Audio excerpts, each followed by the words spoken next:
Bueno, hola a todos, un cordial saludo a las pymes en Colombia, a todos esos empresarios que se registraron con nosotros para estar hoy acá en este masterclass de modelo de negociación Harvard. Hoy queremos presentarles una alianza que hemos celebrado con la MTA University, Miami Technology and Arts University.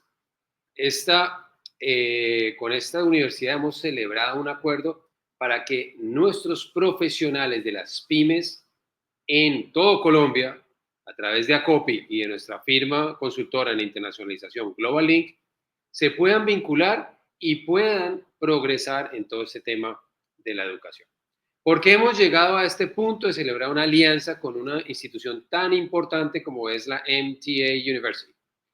Nosotros desde hace 2 años en ACOPI Santander hemos venido trabajando en la internacionalización de nuestras empresas y nos focalizamos en unos mercados. Comenzamos con Panamá, hemos hecho 10 misiones empresariales a Panamá, hemos llevado más de 50 empresas, más de 20 sectores económicos, con los cuales les hemos mostrado el entorno de los negocios de Panamá. Pero también comenzamos relaciones con Perú, ya hicimos nuestra primera misión a Perú y estamos próximos a celebrar una siguiente.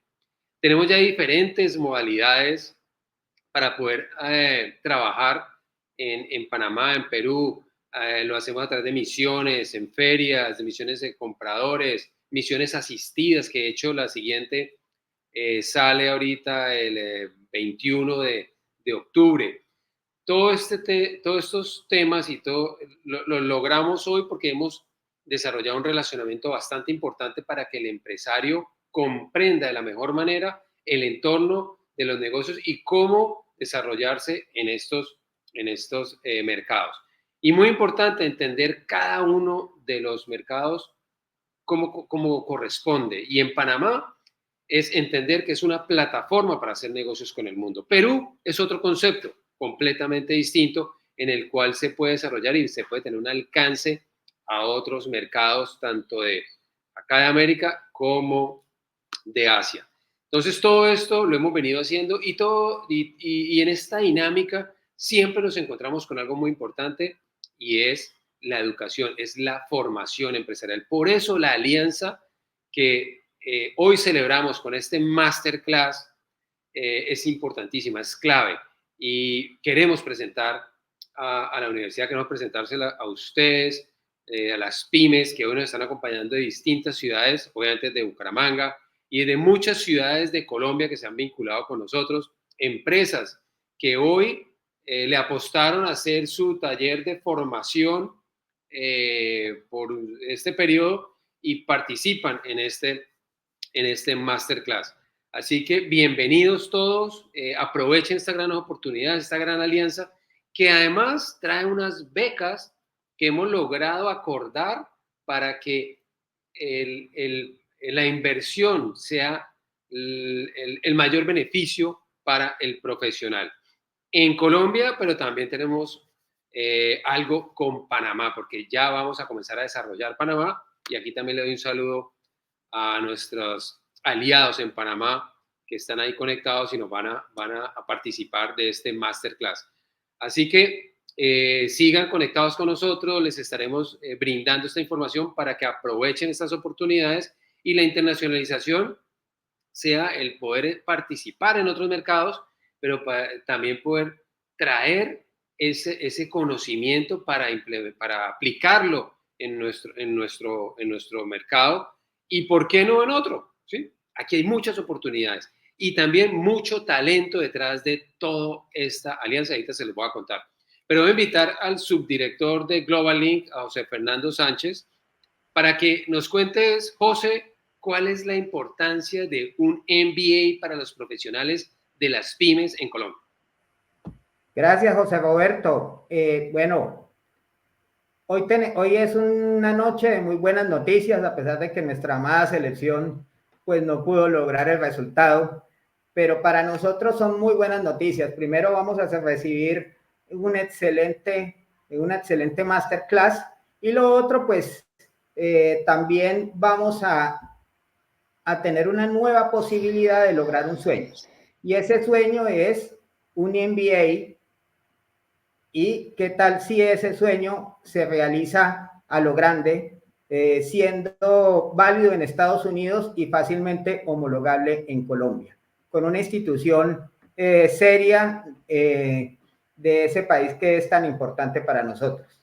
Y podemos decir que un MBA es crucial para el profesional colombiano porque proporciona habilidades directivas, una visión estratégica global y acceso a mejores oportunidades laborales, tanto en Colombia como en el extranjero. Además, esta noche, como lo decíamos, vamos a traer de excelentes noticias porque puedes acceder a un MBA, y ahorita Pablo nos va a contar, completamente en español, online, maximizando tu tiempo, con un título válido en Estados Unidos y con una fácil homologación en Colombia, permitiéndote avanzar en tu carrera con flexibilidad y el reconocimiento internacional que necesitas.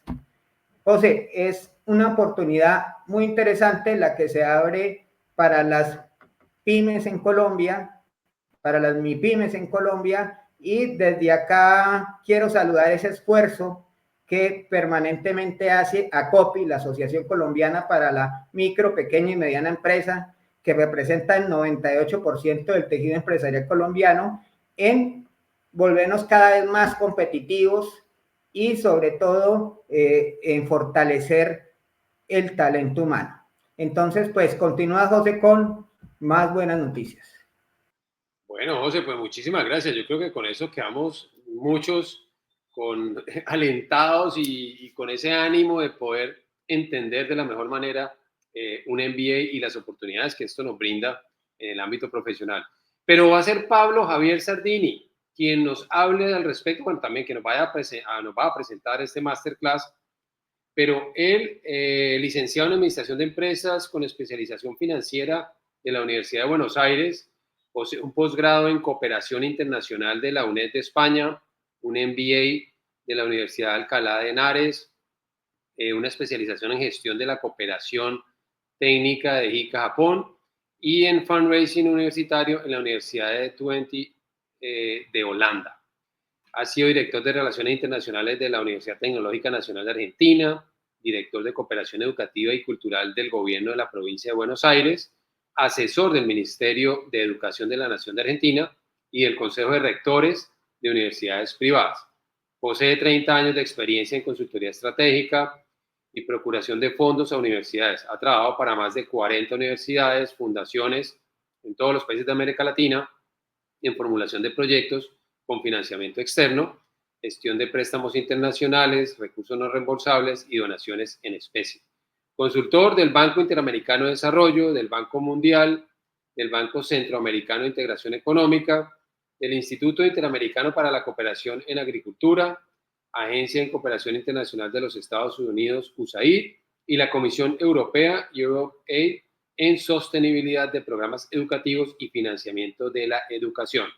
Fundador de CR Global Education Services, firma con sedes en Miami y Buenos Aires, especializada en la provisión de servicios integrales a la educación superior privada, con operaciones en América Latina desde 1995. Ofrece asesoramiento especializado en financiamiento, alianzas, inversiones en educación superior privada. Desde el 2014 organiza anualmente los seminarios EduFinance en Miami, ámbito que reúne directivos de universidades privadas de América Latina con bancos de desarrollo, fondos de inversión y empresas de tecnología para discutir y analizar estrategias de sostenibilidad de las instituciones de educación superior. Desde 2002 y hasta 2022 fue profesor titular de promoción y negociaciones internacionales de la Universidad Nacional de La Matanza. Desde agosto del 2021 es director ejecutivo de Miami Technology and Arts University con sede en Miami, Florida. Le damos una bienvenida a Pablo Sardini. Qué gusto saludarte. De verdad que para nosotros es un privilegio que nos acompañes acá, que nos vayas a presentar ese contenido tan interesante. Pero sí quiero preguntarte, Pablo, ¿qué ganamos los profesionales de las pymes con esta alianza MBA y bueno, una cantidad de conocimiento? ¿Qué podemos esperar? Bueno, muchas gracias, José Roberto. Muchas gracias por las palabras de bienvenida. y para mí es realmente un honor poder estar aquí en esta alianza, fruto del trabajo que se ha hecho con Global Link y por supuesto con el apoyo de ACOPI. Para nosotros es un motivo de gran alegría. Y yendo a tu pregunta, la respuesta sería, lo primero que hay que ver aquí es el mundo de las relaciones internacionales y de las redes, networks, o sea, contactos, vinculaciones. Yo creo que lo más importante para un empresario hoy en día es ampliar su agenda en sentido de personas y organizaciones que le puedan prestar valor y aportar valor, no solo en su foco de trabajo específico, sino también en áreas complementarias.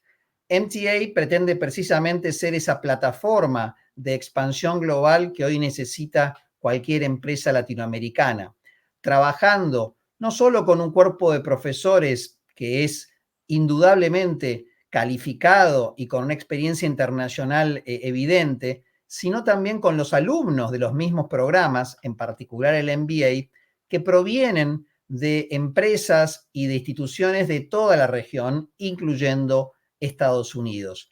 Esa es para mí, el mayor valor que tiene un MBA de este tipo, que es las redes que uno va construyendo, los contactos que uno va haciendo y obviamente las experiencias que uno va también intercambiando con esas personas.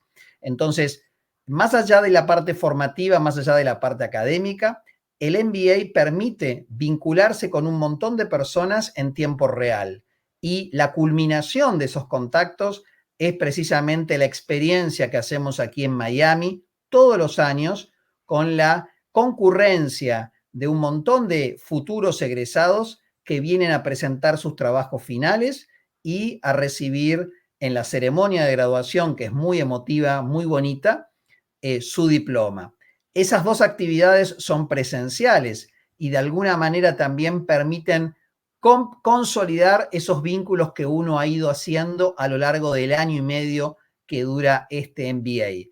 Es un MBA online, pero que tiene un componente presencial muy importante.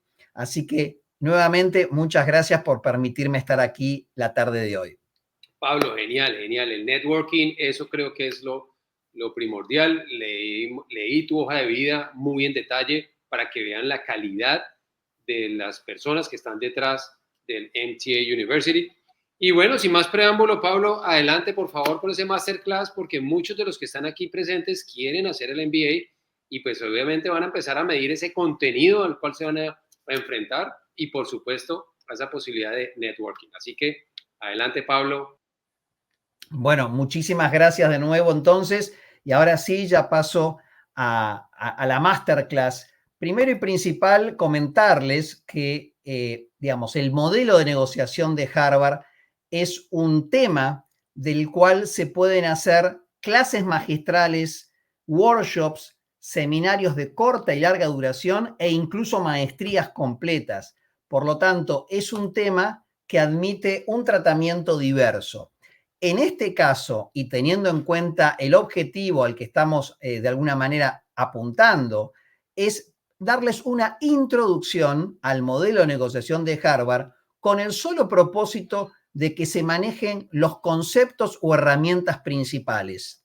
Si después alguno de los asistentes desea profundizar, por supuesto que me pueden contactar y por supuesto también que podemos, digamos, derivarlos a nuestras clases que ya son las clases formales del MBA. Concretamente hay un curso de negociación que damos desde el MBA.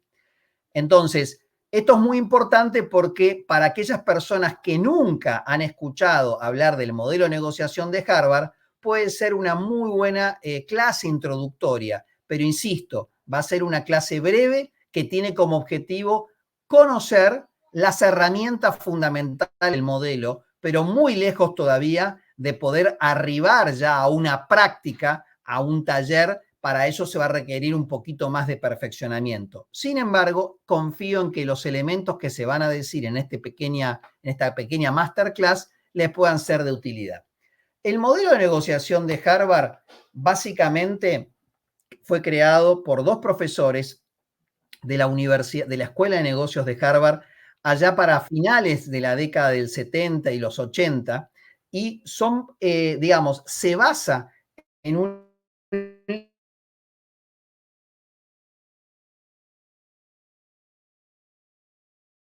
libro que es Ceder, cuyos titulares son los mismos profesores de Harvard que han de alguna manera dado la autoría a este programa, a este modelo, que son el profesor Roger Fisher, William Ury y Bruce Patton.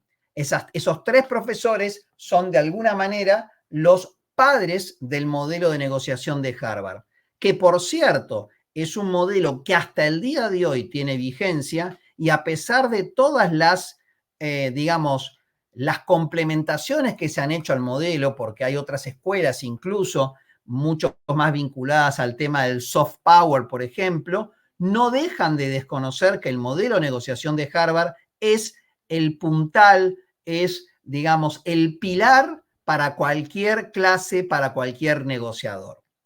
Dicho esto, vamos entonces a hablar de lo que serían los dos tipos de negociadores que existen habitualmente en la vida, en todos los ámbitos, no solo en los negocios, sino también en las relaciones humanas.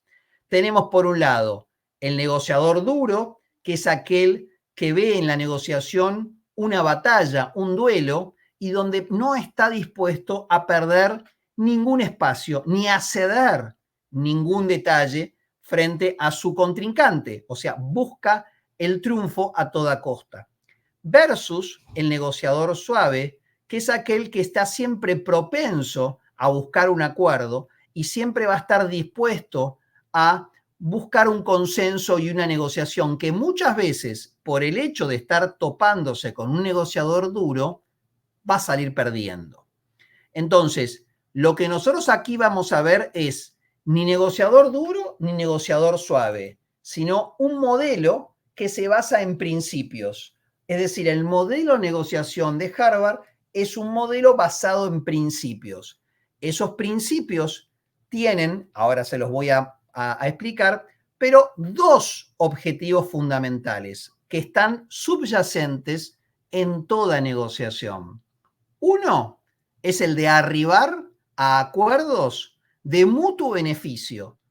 Nunca una negociación es sostenible cuando hay un solo ganador y el otro es perdedor. Un resultado positivo de cualquier negociación en la vida, en la pareja, en el matrimonio, en los negocios, es cuando los dos sienten que lo que se ha arribado tiene beneficio para las partes. Primer punto. Y segundo punto, toda negociación busca perdurar la relación o el vínculo entre las partes en el largo plazo. Sacando cosas muy puntuales como puede ser una negociación con secuestradores o una negociación con delincuentes o con personas que no queremos volver a ver, el resto de la vida nuestra se va a enfrentar a negociaciones con personas que vamos a tener que volverlas a ver en alguna circunstancia. Por eso lo mejor que nos puede pasar es que esos acuerdos hayan sido arribados de común acuerdo entre las partes, satisfacción desde las partes y básicamente tener una predisposición a mantener ese largo plazo en la relación. En la negociación siempre va a estar el objetivo de preservar el vínculo, mantener la buena relación en el largo plazo con la otra parte. Dicho esto, el modelo de Harvard tiene 4 componentes, que son las personas, los intereses, las opciones y los criterios. Las personas son básicamente los individuos que participan en una negociación y que ya vamos a ver sus características. Los intereses es lo que cada persona tiene como subyacente o como, digamos, vector al momento de llegar a una negociación. El interés es fundamental determinarlo previamente.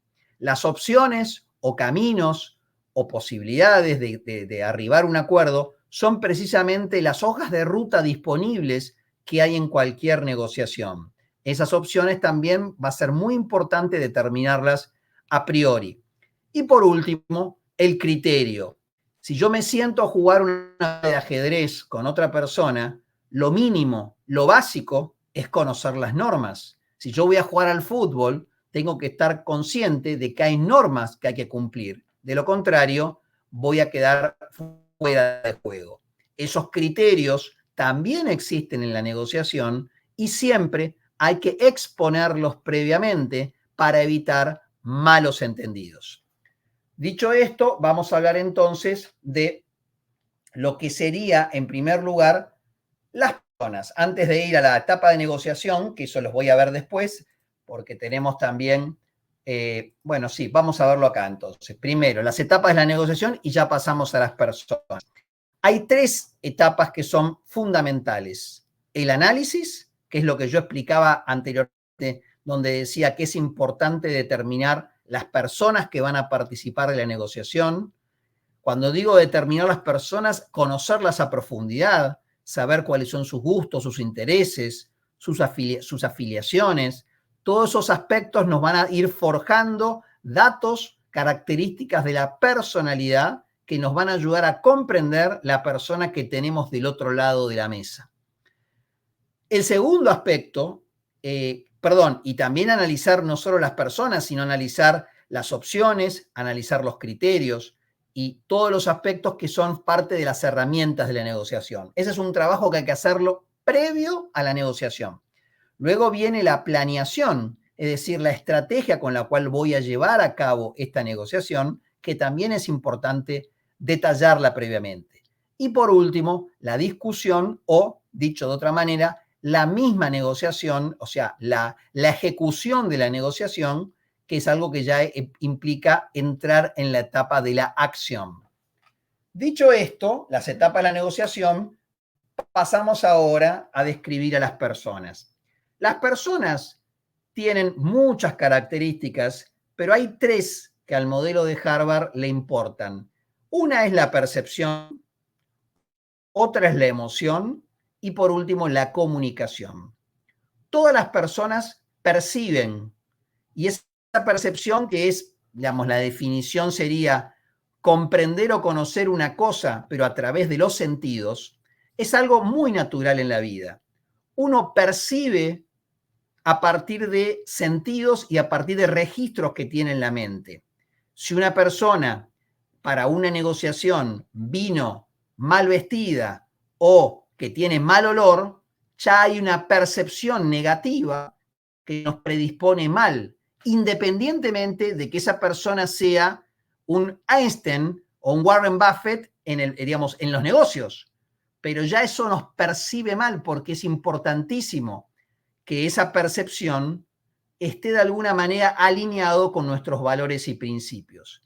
Pero así como les dije este caso tan evidente que puede ser algo que nos predisponga mal, el negociador tiene que ser lo suficientemente inteligente para separar la percepción de la cuestión objetiva. O sea, uno puede percibir que esa persona pueda tener, por ejemplo, digamos, poca preparación, o pueda tener, por ejemplo, escasos modales, o pueda tener incluso, digamos, conocimientos precarios de lo que estamos negociando. Sin embargo, esas percepciones son importantes agruparlas justamente en lo que son percepciones. Lo opuesto de una percepción es un análisis objetivo basado en evidencias. Y justamente la percepción no se basa en eso, sino que se basa en la recepción que hacen nuestros sentidos, que son subjetivos, a la hora de determinar las características de una persona o de un objeto que se está negociando. Por eso es muy importante que esa percepción permanezca bajo la órbita de un análisis subjetivo que depende de cada persona. No toda percepción se corresponde con una evidencia. No toda percepción que tengamos de una persona, de una cuestión, se corresponde con la verdad, con la realidad. Segundo, la emoción. La emoción puede ser una reacción, puede ser afectiva, puede ser violenta, puede ser intensa y suele ser breve frente a una situación inesperada. Uno puede tener reacciones afectivas, puede tener reacciones negativas, puede tener reacciones violentas, a partir de cosas que uno escucha, a partir de actitudes que la otra persona tiene, a partir de infundadas. Entonces, el mundo de las emociones es un mundo que puede perjudicar enormemente el proceso de negociación y que uno tiene que saber diferenciarlo y saber que en el momento en que una persona pueda tener una reacción emotiva, saber aislarla, determinarla, o sea, identificarla y rápidamente volver a una negociación basada en cuestiones objetivas. El éxito de una negociación es separar lo subjetivo de lo objetivo, la percepción de la realidad, la emoción de los mensajes objetivos que se transmiten. Y finalmente, la comunicación es el tercer aspecto que las personas tienen. Si bien la comunicación, que es la acción y el efecto de comunicar, el envío de un mensaje, siempre una comunicación puede tener alteraciones, puede tener interferencias. ¿De qué tipo? Básicamente de culturales, de análisis del lenguaje, y ni que hablar cuando la otra persona, cuando la otra parte no habla el mismo idioma. Imagínense que ya a veces hay errores de comunicación frente a supongamos, un mexicano con un argentino o un colombiano con un hondureño. Imagínense los problemas o los errores de comunicación que puede haber entre un chino y un dominicano. Entonces, ahí hay que ser muy, muy claro en la comunicación con la reafirmación permanente de los mensajes, para que esos mensajes sean los que uno quiere efectivamente transmitir y no a ninguna mala interpretación. ¿Para qué nos sirve conocer estos tres aspectos de las personas? Justamente para tratar de clasificarlos y catalogarlos en esos tres tipos de aspectos: percepción, emoción y comunicación, y concentrarnos en la cuestión objetiva. Más allá de que esa persona pueda parecernos agresiva, pueda tener emociones violentas y pueda no interpretar nuestros mensajes, esa persona finalmente puede ser apta o puede ser finalmente un buen instrumento para arribar a un acuerdo. Pero si yo de entrada me dejo llevar por la percepción, por mis emociones y por la falta de comunicación frente a lo que estoy viendo, frente a lo que estoy observando, claramente esa negociación no va a llegar a un buen puerto. Vamos a pasar ahora al segundo aspecto, que son los intereses. Aquí la clave de la negociación es la identificación de los intereses que están subyacentes a veces o explícitos en otras ocasiones al momento de negociar. Los intereses es lo que define el problema, lo que define la causa por la cual estamos negociando. Entonces, cuando una persona se sienta a negociar con otra, no solamente está defendiendo o negociando por los intereses de su corporación o de su organización, sino que también muchas veces tiene intereses personales que uno tiene que conocerlos o intentar descubrirlos antes de la negociación. Esos intereses personales pueden ser a veces el solo hecho de quedar bien frente a un público o frente a su propia empresa, o incluso buscar un crecimiento profesional a partir de un buen resultado de negociaciones. Intereses personales que también pueden ir en torno de mejoras salariales o mejoras del interés o de la calidad de vida, que justamente uno en la negociación a veces no lo manifiesta directamente. Entonces, los intereses es fundamental tenerlos claros previo a la negociación. Hay intereses que son los corporativos, son los intereses vinculados a la empresa, y también hay intereses que son los que están vinculados a la persona. Eso es fundamental conocerlos de forma anticipada. Hay que identificar los intereses de ambas partes, tanto de la contraparte como de mi propia parte, y tenerlos muy claros y definidos. ¿Para qué? Para que finalmente la discusión, la negociación sea orientada, enfocada en los intereses y no en ninguna otra cuestión, que muchas veces complica, mezcla y deriva la negociación en actividades inconducentes. El tercer criterio son las opciones. ¿Qué son las opciones? Básicamente las alternativas por las cuales se puede dar un acuerdo de mutuo beneficio. Esas opciones las tengo que tener claras antes de ir a la negociación. Existen muchas alternativas o para inventar opciones. Fundamentalmente, una de las cosas que más nos recomienda el modelo es separar la invención de la idea, es decir, evitar un juicio prematuro. La lluvia de ideas o la tormenta de ideas nos permite a veces volcar en un pizarrón, por ejemplo, un montón de ideas que muchas veces nos pueden parecer muy locas, pero lo que uno no tiene que hacer nunca es juzgar a la persona que le emite, sino analizar la idea y ver si esa idea finalmente puede ser una opción o no en la negociación. También siempre hay que buscar beneficios mutuos que compartan las dos partes. Por ejemplo, si nosotros tenemos claro que los intereses subyacentes de cualquier corporación, en este caso, supongamos que son dos empresas, una proveedora de insumos y la otra una vendedora minorista de autopartes, vamos a suponer, ¿no? Entonces, yo estoy negociando una distribución en determinado territorio. Si yo sé que los intereses subyacentes de esa negociación es finalmente el crecimiento y la sostenibilidad de las dos empresas, yo puedo plantear etapas hasta llegar a ese modelo en la cual incluso se puedan trabajar con costos hundidos o incluso con márgenes pequeños. ¿Por qué? Porque lo que estamos buscando en el mediano y largo plazo es justamente que las dos empresas sean sostenibles. Ahora, si yo solamente me dejo llevar por la percepción de que lo único que importa es el precio con el cual yo voy a terminar negociando ese producto al cual le quiero comprar al proveedor, estoy perdiendo de vista el interés más importante, que es la sostenibilidad.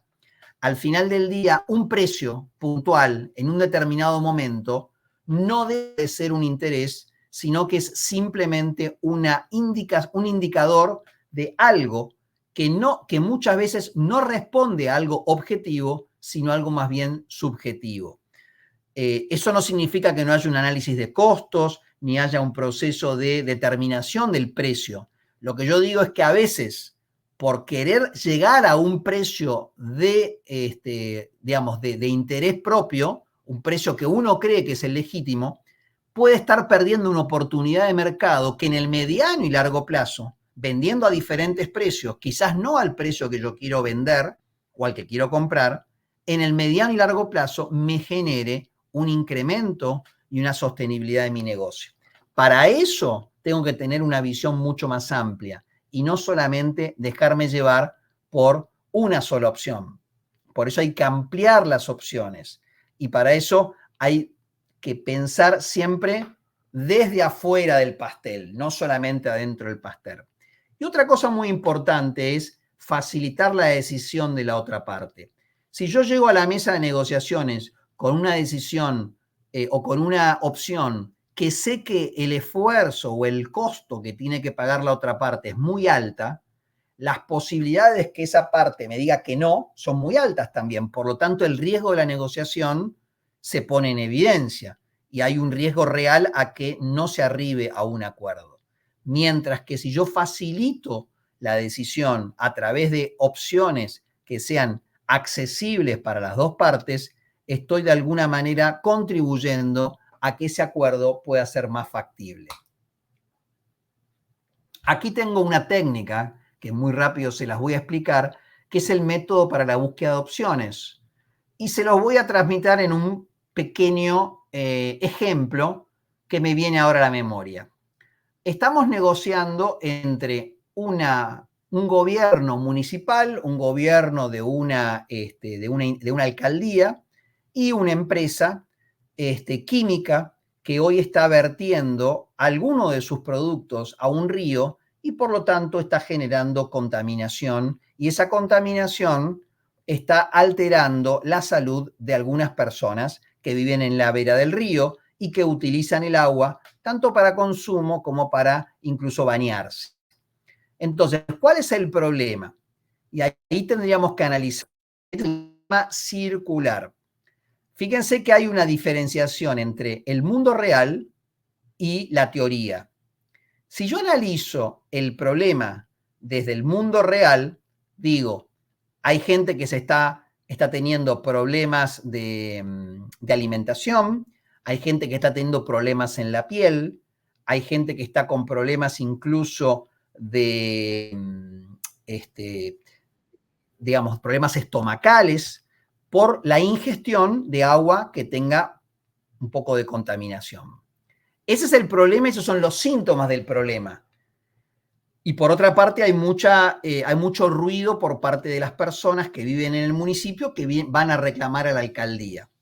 Pero esa no es la definición del problema teórico, esa es la definición del problema real, en el mundo real. Ahora, teóricamente, ¿qué es lo que está pasando? Teóricamente lo que está pasando es que los desechos que vierte la compañía tienen unos grados de arsénico superiores a la media, que si bien en algunos estados son tolerables, en otros no, y esto hace que el arsénico en los efluentes contaminen el agua o la hagan un poco más ácida, y esa acidez en el agua genere problemas en la salud de las personas que la consumen, tanto para baños como para ingestión.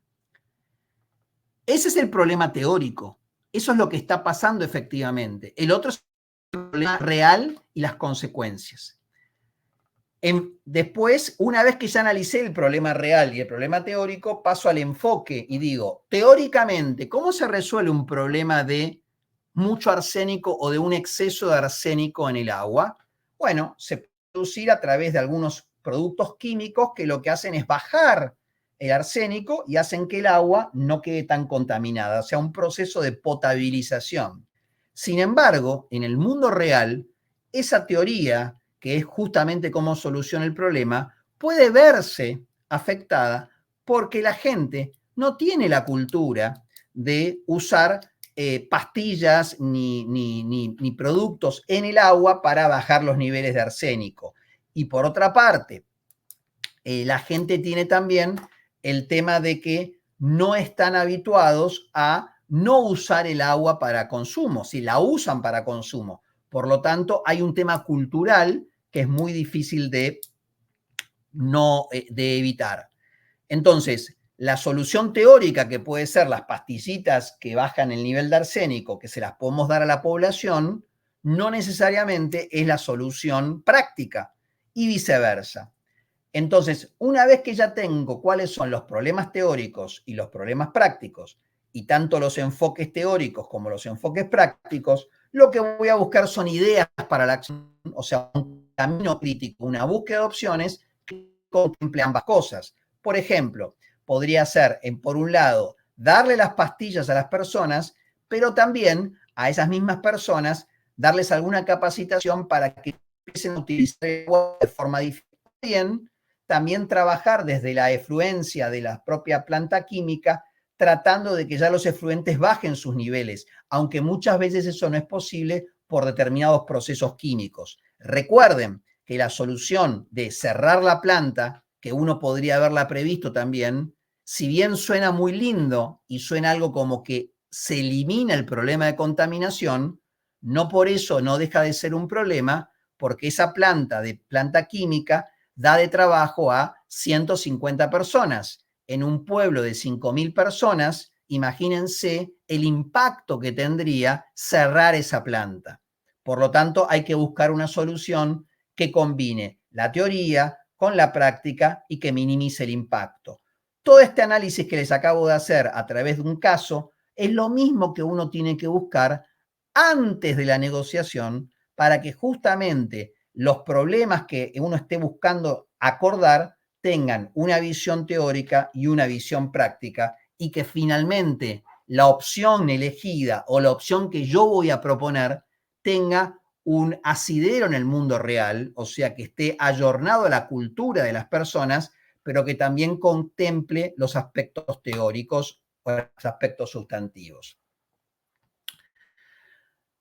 Una vez que vimos el tema de las opciones, como les acabo de explicar aquí, hay que también pensar en que muchas veces los más poderosos no quieren sentarse a negociar. Por ejemplo, no es tan fácil negociar con una empresa que es un mega laboratorio buscando que mejore sus procesos de impacto ambiental, porque esa empresa puede llegar a asesorar, a amenazar con la salida de ese pueblo y buscar radicarse en otro pueblo, por ejemplo. Entonces, aquí el método de negociación de Harvard nos otorga una herramienta que es el MAN. El MAN es la mejor alternativa frente al acuerdo negociado. Les doy un ejemplo que puede ser quizás lo más claro para que lo entiendan. Supongamos que yo estoy negociando un acuerdo de incremento salarial con mi jefe y me voy a sentar con mi jefe para ver si me puede dar un aumento. ¿Cuál sería mi man en esa reunión? Ya sabemos que el jefe tiene más poder que el empleado y que el jefe probablemente tenga una mayor, digamos, incidencia en esa decisión. Mi man, en ese caso, es buscar una alternativa por fuera de la negociación que no dependa del jefe. Por ejemplo, haber tenido una oferta previa en otra empresa con un mayor ingreso salarial. De esa manera, al momento de sentarme a negociar con el jefe, en el momento en que la negociación se ponga más tensa, yo puedo esgrimir que ya tengo una oferta de empleo en otra empresa y que incluso esa oferta de empleo tiene un salario más elevado del que actualmente me están pagando o del que me podrían ofrecer en el caso que me quieran ofrecer un incremento salarial. Ese puede ser un ejemplo. Un segundo ejemplo es cuando un comprador de un terreno negocia con un vendedor. Supongamos que el vendedor es más pequeño y el comprador es un desarrollador inmobiliario grande que tiene mucho poder económico para bajar el precio. El man que yo podría utilizar en ese caso, si soy el vendedor, es haber negociado o haber apalabrado o tener ya acordado con otro desarrollador inmobiliario un precio bastante competitivo para la venta de mi terreno. Muchas veces la gente confunde el MAN con un precio límite o un precio máximo. Por ejemplo, si yo soy el dueño del terreno, le digo a mí mismo, no lo voy a vender por menos de 100. Si el desarrollador me va a ofrecer 90, ya le digo que no. Eso es negociar dentro de los mínimos y máximos, pero no es sacar los pies del plato. O sea, estamos siempre dentro del mismo pastel. Mientras que si yo salgo de ese pastel y voy a ver a otro desarrollador inmobiliario y ese desarrollador inmobiliario me ofrece 105, 110, ya tengo una oferta en firme para estar por encima del precio que yo quería, pero esa oferta en firme es fuera de la negociación, no depende del desarrollador 1, sino que ya lo tengo acordado con el desarrollador 2. Eso es la mejor alternativa frente al acuerdo negociado. Otro de los aspectos que muchas veces ocurren en las negociaciones es cuando ellos no quieren entrar en este juego de la negociación basada en principios y por eso alguna de las técnicas es o el jiu-jitsu de la negociación, que es no atacar la posición de ellos, sino mirar a través de ella, o sea, utilizar esa posición que ellos vienen a esgrimir como algo válido y tratar de defenderla a ver si tiene criterio. Y por otra parte, a veces es bueno también no defender las propias ideas, sino pedir que los demás critiquen las ideas que nosotros estamos proponiendo y que nos asesoren a ver qué les parecería a ellos buscar una buena opción. Es decir, usarlos a la otra parte como proponedores de otras alternativas. Una de las cosas más difíciles que hay en una negociación es convertir el ataque que hay contra una persona, o sea, el ataque personal, con el ataque al problema. Tratar de desviar la atención cuando alguien nos quiere atacar hacia el ataque al problema. O sea, si una persona nos dice, somos contaminadores seriales y estamos haciendo prácticamente un asesinato en masa de todos los pobladores de la región, supongamos que soy representante del laboratorio o de la empresa química, uno rápidamente, acá hay un problema muy serio que es la contaminación, que estamos tratando de que entre todos buscarle la solución, pero no quedarse en el comentario de que somos contaminadores seriales, sino que la contaminación es el problema que tenemos que solucionar. Y el tema de preguntar y hacer pausas también es una técnica muy utilizada que funciona cuando los demás tienen mayor peso en esa negociación. Lo que también se sugiere cuando las negociaciones se bloquean o se traban, buscar un tercero, ya sea un mediador, un facilitador, una persona que puede llegar a facilitar, destrabar esa negociación. Otro de los aspectos que hay que evitar es jugar sucio. Por ejemplo, mentir en una negociación, hacer la guerra psicológica, que es el famoso tema del juego del bueno y del malo. Cualquiera que ha visto un policial, una película policial y ve los interrogatorios, muchas veces aparece el policía bueno que trata de amigarse con la persona que está siendo interrogada y después aparece el policía malo que es el que lo aprieta o lo hostiga.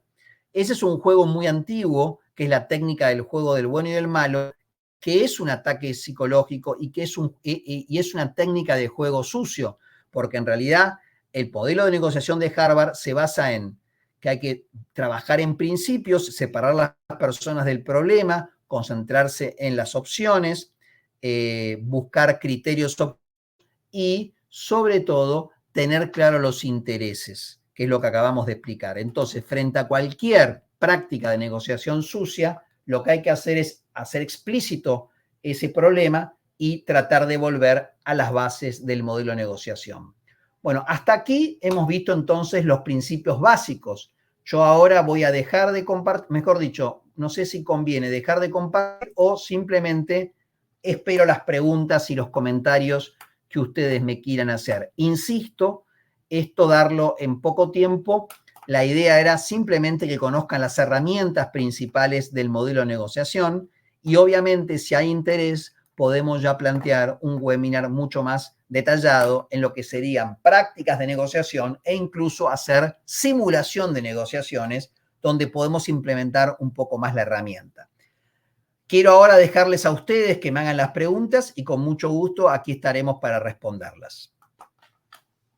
Bueno, Pablo, interesantes temas, qué importante conocer esta metodología, porque finalmente lo que nosotros necesitamos es tener, pues, primero, identificar todos esos problemas, la solución, pues, enfocarnos en ella, pero con una metodología, con un método, cuál es el que vamos a trabajar. Mientras de pronto alguien se anima por ahí de los que se han vinculado al masterclass, yo quisiera preguntarte algo. Hoy, y bueno, qué pena, me voy a meter en política, pero siempre terminamos hablando de política, sin mucho detalle, ¿no?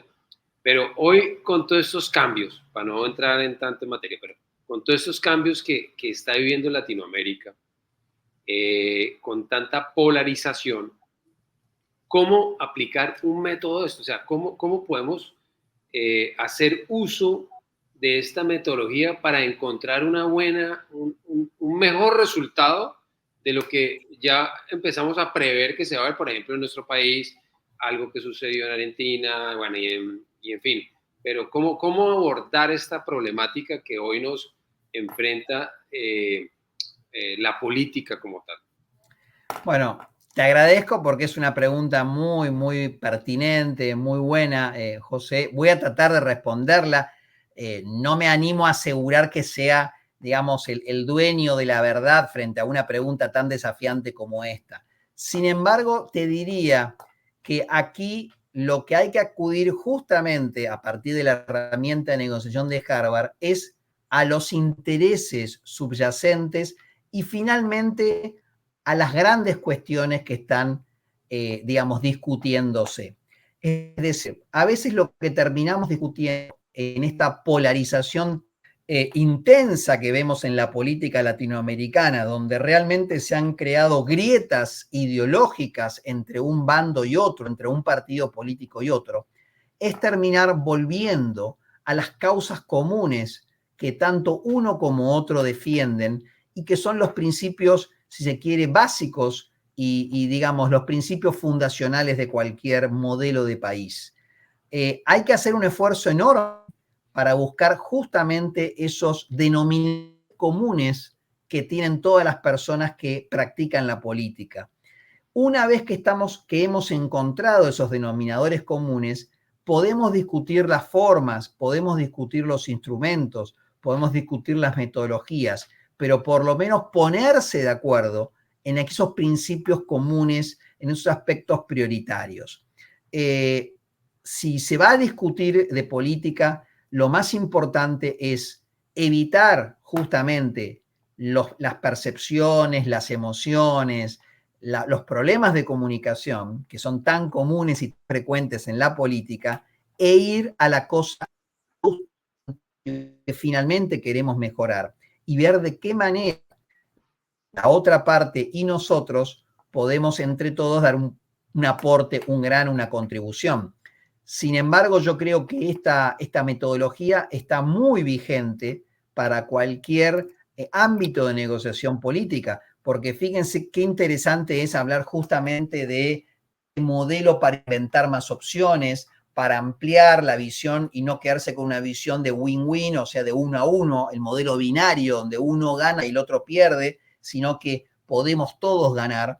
Y de alguna manera eso a veces va de contramano con la mezquindad del político. La mezquindad se refiere a que el político a veces es cortoplacista y lo único que está buscando es poder triunfar electoralmente o triunfar en una discusión y mostrarse como justamente el vencedor frente al otro que podría ser el vencido.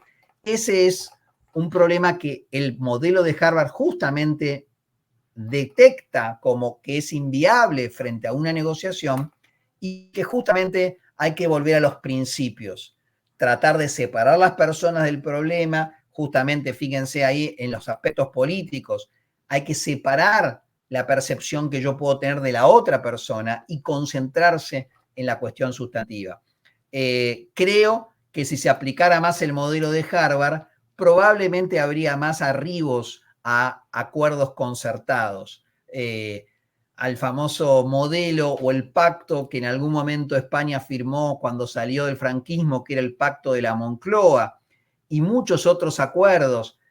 Recuerdo también los acuerdos que firmó Álvaro Uribe en su momento, también con los movimientos armados. En fin, hubo en la historia de América Latina y de Hispanoamérica casos muy importantes de acuerdos de principios fundamentales, que eso yo creo que es lo que hay que poner como ejemplo y que si ustedes analizan en detalle, se han aplicado muchas de las técnicas que el modelo de Harvard explicita. Genial, genial. Sí, comparto de verdad mucho ese tema de los principios, ¿no? De que sobre los principios tenemos que negociar y creo que, y ponernos de acuerdo y conversar, pero creo que nos volvemos cortoplacistas. Dijiste algo que me parece supremamente clave y que cometemos ese error, ¿no? El corto plazo por el resultado inmediato, bien sea por el tema político y ahora como eso digamos que es de lo macro. Y para cerrar este tema, desde lo micro, o sea, desde la pyme, de cada empresa, cómo un modelo de estos le permite hacer desarrollo empresarial. O sea, cómo se puede insertar en una dinámica económica de su territorio, porque finalmente la pyme debe insertarse en su territorio y aprovechar la dinámica que traiga el mismo, impulsarla, hacer que se mueva para que el territorio mismo le dé una dotación y así él permita pues que se impulse hacia afuera y por supuesto hacia la internacionalización. ¿Cómo este modelo puede impactar esa visión? Bueno, este modelo da aprendizajes, muchas disciplinas, muchas rutinas sanas que uno puede ir incorporando en la gestión empresarial. Una de ellas, quizás a veces algo demasiado sencillo, pero no por eso, digamos, no importante, que es la planificación previa. Da mucha pereza sentarse 1 o 2 días antes de una negociación, analizar quién es la otra persona, cuáles son los intereses subyacentes, cuáles son los intereses objetivos, qué opciones tenemos. Da mucha pereza. ¿Qué hace habitualmente uno? Llega a la negociación y se pone a hablar con la otra persona y empieza a negociar, y así como saltan con, digamos, a flor de jarro, va diciendo lo que uno piensa. Eso, solamente eso, incorporar una rutina de una planificación. No digo dedicarle 2 días o 3 días como un negociador, qué sé yo, del laboratorio Merck Sharp and Dohme negociando un contrato con Abu Dhabi, que eso realmente puede ser un contrato de 1.500, 2.000 millones de dólares, y probablemente valga la pena dedicarle 2 días a saber cuáles son los gustos del sheikh, qué inclinación religiosa tiene, si es sunita, si es chiita, si es ortodoxo, si no lo es. O sea, y pierdan cuidado que eso lo hacen los negociadores, ¿eh? Y no solo lo hace la CIA o lo hace el gobierno. O sea, un buen negociador de una corporación internacional hace ese trabajo previo. Pero ¿qué pasa con el empresario pyme? El famoso multitasking. El empresario pyme tiene el estigma de la urgencia, de la coyuntura, de que siempre estamos apagando incendios. No hay tiempo real para sentarse a planificar nada. Todo se...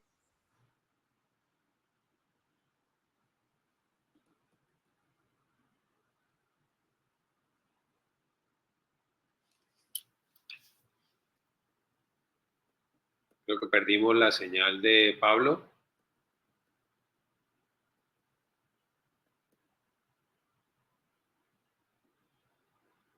Bueno, José, creo que perdimos la señal de Pablo. Estaba interesantísimo, ya muy puntual hablando de las pymes y esa falta del momento de planificación. Bueno, mientras tanto podemos decir de que hay una nutrida participación.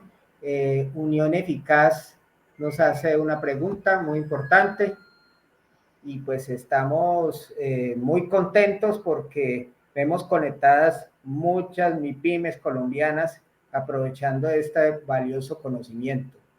Entonces, esperemos reconexión de Pablo, si no, pues damos por terminado. Dale un momentico a ver si se conecta para que conteste esta pregunta que hace Unión Eficaz SAS, que dice, ¿cómo tener el convencimiento que el problema que yo defino realmente es el problema sobre el cual pasar la negociación? ¿Hay una metodología para ello? Bueno, estamos hablando precisamente del método Harvard, que presenta la manera cómo abordar la problemática. Y le hice una pregunta a Pablo desde lo político, desde lo macro, y luego le hice una desde lo micro, ya entrando en las empresas, en las pymes.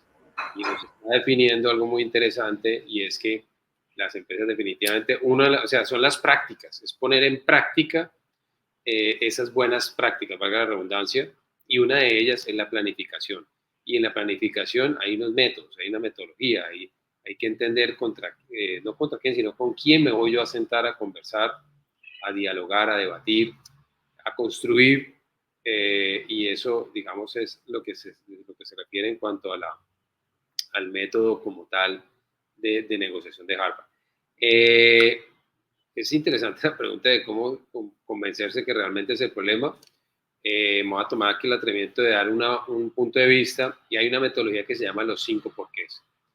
Es muy interesante, es un game storming. Entonces, si usted identifica que usted cree que el problema es algo en específico, cuestiónese 5 veces para que llegue al problema raíz. Y le voy a poner un ejemplo. En la época del COVID hicimos unos talleres precisamente aplicando todas estas metodologías de game storming para que los empresarios pues como que se activaran en la mañana y pues, se pudieran ir como con mejor ánimo en el tema de trabajo. Y para ello hacíamos varios ejercicios, hicimos los 5 porqués y evaluamos el por qué estamos enfrentando un problema, o sea, por qué la pandemia nos convirtió en un problema.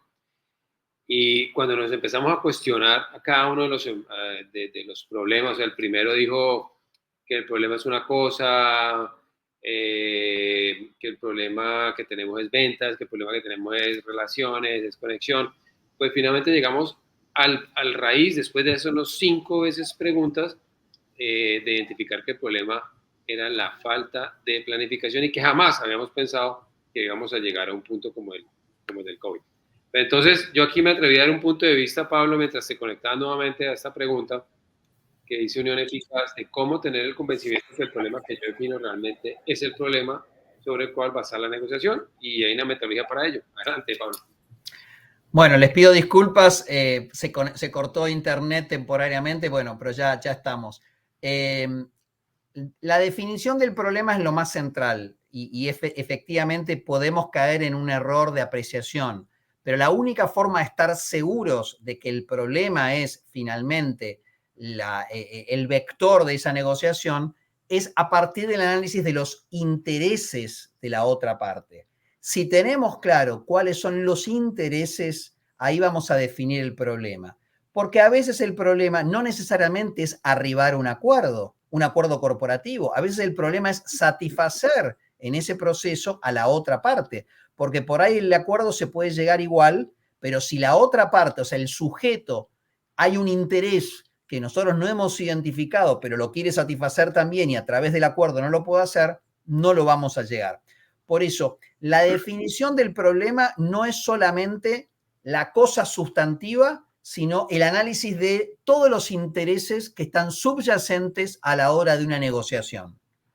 Yo puedo tener como interés arribar a un acuerdo positivo, pero también que tenga cierto sentido de triunfo, porque de esa manera yo me posiciono en mi organización. Entonces, si yo sé que eso también puede formar parte de uno de los intereses, trato de que ese acuerdo que finalmente se arribe tenga la mayor cantidad de elogios y felicitaciones a la persona que arribó a ese acuerdo, más allá de que yo coincido o no en eso, pero es lo que también esa persona busca, que es su reconocimiento, supongamos, frente a su propia corporación. Es fundamental entonces el análisis de intereses que yo tengo que hacer previamente a la negociación para finalmente determinar el problema. Uno puede decir que el problema es simplemente firmar un contrato, pero no necesariamente eso es. A veces hay más cosas que están alrededor de la firma de un contrato. Muy bien, Pablo, muchas gracias. Aquí con eso le contestamos a Gloria, te pudiste volver a conectar y contestar. Aquí pregunta Margarita Gómez, ¿cuáles son los 3 aspectos más importantes que debe tener un negociador exitoso? Bueno, desde mi punto de vista, uno es la planificación, que es lo que acabamos de hablar antes, o sea, la planificación es una forma de minimizar los riesgos de un fracaso en la negociación. El segundo es la buena estrategia de comunicación. Tenemos que ser buenos comunicadores, porque a veces el mensaje no se arriba. Evitar todo el tipo de percepciones negativas y falsos juicios prematuros. Pero bueno, segundo aspecto. Y la tercera, por sobre todas las cosas, es que el buen negociador siempre lleva a la mesa opciones. No hay peor cosa que el que define el problema y se queda con esa definición. Muchas veces los políticos, o sea, hablan del problema, pero nunca hablan de la solución del problema. Entonces, el buen negociador es el que siempre va a tener un curso de acción posible. Y ese curso de acción posible tiene que ser asequible, accesible para la otra parte. Porque si el curso de acción, si la alternativa es viajar a la luna, pero ni siquiera a la persona le estoy dando una nave espacial, entonces es muy difícil que esa persona lo logre. El punto es que el camino que yo le planteo, que la solución que planteo, la opción, tiene que ser un camino posible para arribar para esa persona y que su decisión de poder aceptar ese camino también les sea fácil tomar. Excelente, Pablo, de verdad que ha sido corta, sustanciosa la presentación, de verdad interesantísimo. Aquí pues de mi parte me quedaría yo aquí preguntándote una cantidad de cosas. Estoy que pregunto mucho más de temas políticos, pero sé que no es el espacio. Pero es muy interesante, es muy aplicable, muy aplicable. El libro Sí de Acuerdo, el que yo les mencioné, habla de muchísimos casos de negociaciones políticas, algunos espectaculares. Por ejemplo, los famosos acuerdos de Camp David en la época de Nasser y de Arafat, en la época de los famosos acuerdos de los Altos del Golán en el conflicto palestino, árabe-israelí, la guerra de los 7 días, espectaculares. Cómo hacen un análisis de cuáles han sido los problemas y los intereses de cada parte. La verdad, se aplica mucho a la política esto. Qué bueno, de verdad que son espacios muy interesantes. Espero que nuestras pymes, todos estos profesionales, emprendedores, empresarios, aprovechen este escenario, esta información, aprovechen el MBA que tenemos, no hemos contado que tenemos unas becas para nuestras pymes colombianas para que las aprovechemos. Aprovechemos de verdad unas becas muy importantes en temas de beneficios para quien lo vaya a hacer. O sea, honestamente, se nos pone en bandeja de plata la oportunidad del conocimiento, del relacionamiento. Y algo muy interesante, Pablo, y eso lo comentamos, es que ustedes en Argentina han tenido una posibilidad de desarrollo de conocimiento muy importante. Entonces, los profesionales que hay detrás en la universidad, pues tienen un bagaje, un recorrido muy interesante que les va a aportar muchísimo a nuestros empresarios. Y pues y profesionales, ¿no? Veamos lo que nos estás contando acá, ¿no? Correcto, José Roberto, pero permitime aquí tener un poquito de despojo de nacionalismo, que no es común para un argentino y porteño como soy yo, ¿no? Que seamos despojados de nuestro orgullo, pero no son solo argentinos, o sea, hay un cuerpo docente muy variado, tenemos incluso profesores de Colombia, y todos los profesores nuestros son profesores preparados con formación académica, tanto de maestrías como de doctorados, pero fundamentalmente con experiencia práctica en el mundo de los negocios. Realmente el vínculo con la red de profesores es otro de los aportes que puede hacer un empresario pyme al momento de tomar este máster, porque ahí van a encontrar también un intercambio muy interesante con gente que hoy es muy sobresaliente en sus disciplinas. Bueno, buenísimo. Creo que oportunidades es lo que vemos a pesar de tantas cosas que ocurren y que como que vemos que el camino se pone un poquito gris, pero aparecen las oportunidades. Y en materia de internacionalización, esta es una de ellas. Y de verdad, Pablo, muchísimas gracias por esa apertura que nos has dado desde Global Link, desde Acopi Santander, que no es solamente para Acopi Santander, hago esa anotación, es para todas las empresas de todas partes que se han vinculado con nosotros de todas las ciudades en Colombia y con Panamá, que vamos a empezar a trabajar con nuestros aliados de Panamá, con quienes no solamente llamamos los empresarios, sino que vamos también a aportarle porque ellos también quieren internacionalizarse, o sea que hay una dinámica bastante interesante. Así que Pablo, bueno, hasta la próxima. Gracias. Un gran gusto, José Roberto. Gracias nuevamente a Global Link y obviamente al apoyo de Acopi y a disposición para cuando deseen hacer alguna otra actividad. Los espero en Miami. Vale, gracias. Chao. Gracias, José. Hasta luego. Chao.